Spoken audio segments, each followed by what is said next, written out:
Grifters are everywhere in the environmental space. Many of you see this, many of you know one of these people. Long story short, they are people who have grabbed on to the environmental movement, especially here in Florida, and are saying sometimes a lot of really good stuff that you can get behind. But at the end of the day, it's no different than any other influencer.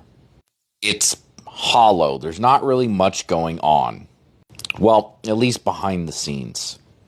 And there can be an argument that I might be one of them too. That's not my intention.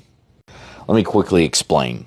A few years ago, I started my social media stuff showing people reptiles in Florida. I would go herping. Eventually, I started talking about animals that I liked.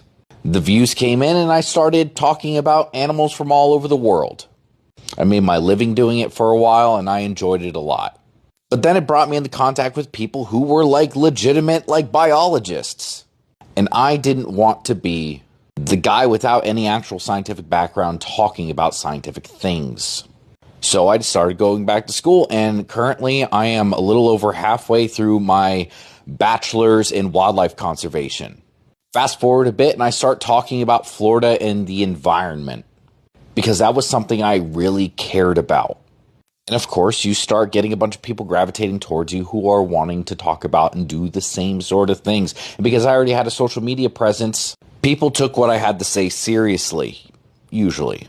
Fast forward to now, I've talked to and spent time with a lot of these people who are doing this content. And I'm not going to say anything about anyone in particular because there's a lot of people. But I will tell you this, I have definitely met some shiesty people. I've met plenty of people that I disagree with, but I can get behind what they're doing, what they're saying 100%. And then I've met people who I agree with what they're saying, but I can't get behind the everything else. At the end of the day, keeping Florida wild is what is important to me. Anyone who has met me in person knows that the way I am on camera is the exact same way I am in person.